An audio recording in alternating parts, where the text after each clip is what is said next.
இந்த நாள் மட்டுமல்ல, வருடத்தின் எல்லா நாளும் நீங்கள் நினைத்த காரியங்கள் கைகூட குலதெய்வ வழிபாடும் இஷ்ட தெய்வ வழிபாடையும் ஒருபோதும் கைவிடாதீர்கள் என்கின்ற மந்திர சொல்லோடு இன்றைய நிகழ்வுக்குள் அழைத்து செல்கின்றோம். ஆன்மீக அன்பர்களே, உன்னை நீ அறி, உன்னை நீ அறி. வாழ்க்கையில் ஜெயிக்கிறதுக்கு உயர்ந்த மந்திரம் காயத்ரி மந்திரம். ஓம்பூர் புவட்ச தச்ச விதர்வரண்யம் பர்கோ தேவஸ்தே தீமிகி திகோ யோன பிரஜோதயாது. 108 தடவை சொல்லு, 64 தடவை சொல்லு, 32 தடவை சொல்லுன்னு வேதத்தில், சாஸ்திரத்தில், சம்பிரதாயத்தில் உண்டு. நாமங்கள்லேயே உயர்ந்தது சகசரநாமம். நம்ம சிவனுக்கு உயர்ந்த மந்திரம் பஞ்சாட்சரம். இதெல்லாம் எதுவுமே எனக்கு தெரியல. ஆனால் இறைவனுடைய இதயத்தில் இடம் புடணும் அப்படின்னா என்ன செய்யணும்?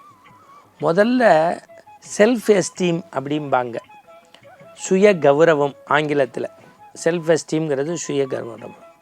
செல்ஃப் கான்ஃபிடென்ஸ் அப்படிம்பாங்க, அது பெரிய சுய தன்னம்பிக்கை.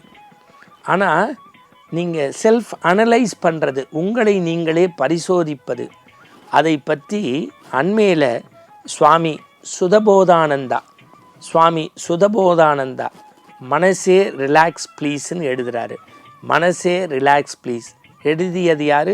சாமி சுதபோதானந்தா. நம்ம இறைவன்கிட்ட போய் அது வேணும் இது வேணும்னு கேட்குறோம். ஆனால் நம்ம தகுதியை வளர்த்துக்கிட்டு என்றைக்காவது இறைவனுக்கு நன்றி சொல்லியிருக்கிறோமா? என்றைக்காவது சுவாமிகிட்ட போய் எனக்கு நல்ல வாழ்க்கை கொடுத்த நன்றி, என்றைக்காவது தூங்க போகிறதுக்கு முன்னாடி இன்றைக்கி நான் நினைச்ச காரியம்லாம் கைகூடினது நன்றி, இன்றைக்கி என்னுடைய தேவைக்கு மேலே பொருள் அதிகமாக கொடுத்த ரொம்ப நன்றி, நான் இந்த வசந்த வாழ்க்கை வாழ்வதற்கு மூலப்பொருள் நீதான், உனக்கு நன்றி. இறைவனிடம் கேட்டு பெறுகின்றோமே தவிர கேட்டு பெற்று அனுபவித்ததற்கு எப்போதும் நன்றி சொல்ல மறக்கின்றோம். மனிதன் மறக்காமல் இருக்க வேண்டியது நன்றியும் வாழ்வில் வெற்றி பெறுவதற்கு உன்னை அறிவதற்குமான சுய பரிசோதனைன்னு சொல்லிட்டு ஒரு 2 கதை சொல்கிறாரு. அப்படியே நம்மளை உடுக்கி போட்டுருச்சு. எவ்வளவு யதார்த்தம் பாருங்கள். இந்த அடுத்த தலைமுறை இளைஞர்கள் தெரிஞ்சுக்கணும், ஆண்டவனிடம் செல்வதற்கு முன்பு கூட சுய பரிசோதனை செய்யணுமா. ஒரு பெரிய ஒட்டகம், சின்ன குட்டி ஒட்டகம். ஒரு பெரிய ஒட்டகம், அதன் அருகே சின்ன குட்டி ஒட்டகம். இரண்டும் ஒன்றோடு ஒன்று பேசியது. ஒன்று தாய் ஒட்டகம், ஒன்று பிள்ளை ஒட்டகம். அம்மா, இந்த உலகத்தில் எத்தனையோ விலங்கு இருக்கிறது, ஆனால் விகாரமாய் படைக்கப்பட்ட விலங்கு நாம் தான். நாம் மட்டும் உயர்ந்த தோற்றத்தோடு முதுகில் பெரிய ஒரு குடுவை மாதிரி இருக்கே, ஏம்மா இறைவன் நம்மை இப்படி படைத்தான்? அதுக்கு தாய் ஒட்டகம் சொன்னதான், நம்ம வறண்ட பாலைவனத்தில் போகிறோம், அங்கே பெருசாக தண்ணி கிடைக்காது, அதனால நாம் எப்போதோ குடித்த தண்ணியை சேமித்து வைப்பதற்கான குடுவை அந்த குடுவைன்னு தான். அடுத்து அப்படியே கொஞ்சம் போகும்போது, அம்மா நல்லா தெரிஞ்சுக்கோ, உலகத்திலேயே விலங்கினத்தில் நீண்ட கால்கள் கொண்டு அகண்ட பாதம் கொண்டது நமக்குத்தான். இதை ஏமா ஆண்டவன் படைச்சான்? என்னம்மா இது கூட நீ தெரிஞ்சிக்காமல் இருக்க? மணல் பரப்பில் சுடுமணலில் நம்ம நடந்து போகும்போது சோர்வில்லாமல் இருப்பதற்கு உயர்ந்த கால்களும் பரந்த பாதங்களும் கடவுள் நமக்கு கொடுத்தான். அடுத்து ஒரு 2 அடி எடுத்து வச்சோன்னு சொன்னதான்.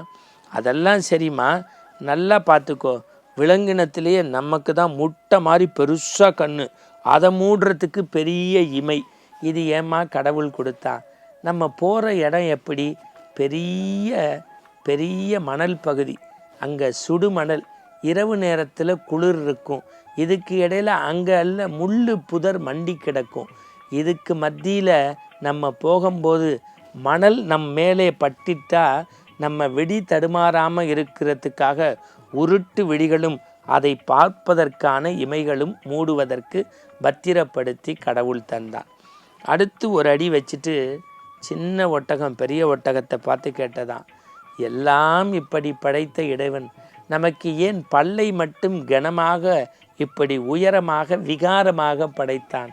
தாய் ஒட்டகம் சொன்னதாம், நமக்கு பெரிய உணவு சாலைகளில் நாம் நடந்து செல்லவில்லை, நாம் இருப்பது வனாந்தர பகுதி, நாம் வனப்பகுதியில் இல்லை, அங்கு இருக்கக்கூடிய முள்ளுக்கு மத்தியில் ஏதோ கிடைக்கக்கூடிய ஒரு உணவை மென்று உச்சரித்து தின்பதற்கு, அதிலிருந்து விடுபடுவதற்கு இந்த பற்களை கொடுத்து பகவான் நம்மை பாதுகாத்திருக்கிறான்.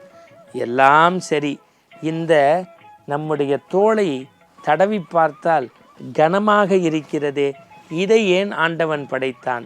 தாய் ஒட்டகம் சொன்னதாம், கடலினுடைய மணல் பரப்பில் பகலில் சென்றால் வெப்பமாகவும் இரவில் சென்றால் குளிராகவும் இருக்கிறது. 2 தட்ப வெப்பத்திலிருந்தும் நம்மை தாங்கிக் கொள்வதற்கு கடவுள் இந்த தோலை கொடுத்தான். கடைசியாக குட்டி ஒட்டகம் கேட்டதுதான், சுவாமி சுதபோதானந்தா உன்னை அறி என்று முடிக்கின்றார். எல்லாம் சரியம்மா, எல்லாம் சரியம்மா, இத்தனை வசதி படைத்த ஆண்டவன் நம்மை ஏன் மறந்து விடாதே. வனத்தில் பயணப்படாமல், வனாந்திரத்தில் பயணப்படாமல், இப்பொழுது மிருகக்காட்சி சாலையிலும் சர்க்கஸ் கூடாரத்திலும் நீனும் நானும் நின்று கொண்டிருக்கிறோமே, ஏன்? ஒட்டகத்திற்கு இவ்வளவு வலிமை இருந்தும் தன்னை பற்றி அறியாமல் கூண்டுக்குள் அடைக்கப்பட்ட சர்க்கஸ் ஒட்டகம் போல் இருப்பதில் ஒரு பயனும் அல்ல. அதுபோல்தான் மனிதன் உயர்ந்த விழிகளும் நல்ல சொற்களும் திறந்த உடலமைப்பும் கொண்டு இறைவன் படைக்கின்றான். ஆசை என்கின்ற விலங்கு கம்பிக்குள் மாட்டிக்கொண்டு வனப்பகுதியிலும் வனாந்தர பகுதியிலும் நடக்க வேண்டிய ஒட்டகம் எப்படி கூண்டாய் மாட்டிக்கொண்டு கஷ்டப்படுகிறதோ அதுபோல ஆசை கூண்டில் அகப்படுகிறான் மனிதன். ஒட்டகம் போல விடுபடு. எப்படி என்றால், உலகத்தில் தன்னம்பிக்கை மிக்கது யானைதான். அந்த யானை தன்னுடைய பலம் தெரியாமல் கோயிலின் வாசலில் நின்று 5க்கும் 10க்கும் ஆசிர்வாதம் தந்து 50க்கும் 100க்கும் முதுகிலே யானை சவாரி செய்ய சொல்லி யானையினுடைய அத்தனை வலிமைகளையும் ஒத்தை குச்சிக்குள் அடக்கி பாகனுடைய சங்கிலிக்குள் அகப்பட்டு நிற்பது போல, நல்ல மனம் கொண்ட, நல்ல திடம் கொண்ட, நம்பிக்கை கொண்ட மனிதன் ஆசை என்கின்ற சங்கிலியில் அகப்பட்டு மதம் கொண்ட யானையாக இருக்க வேண்டியவன் ஆசை சங்கிலிக்குள் அடைபட்டு நிற்கிறான். எனவே உன்னை செதுக்கு. நீ ஒட்டகம் போல பறந்து செல், நீ யானை போல நடந்து செல்.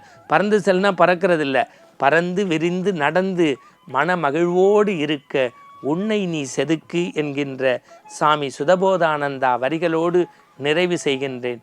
நம்மை நாம் அறிந்தால் நாளெல்லாம் இன்பம்தான். மீண்டும் இது போன்ற சிந்தனை கதைகளோடு நாளை சந்திப்போம். வணக்கம்.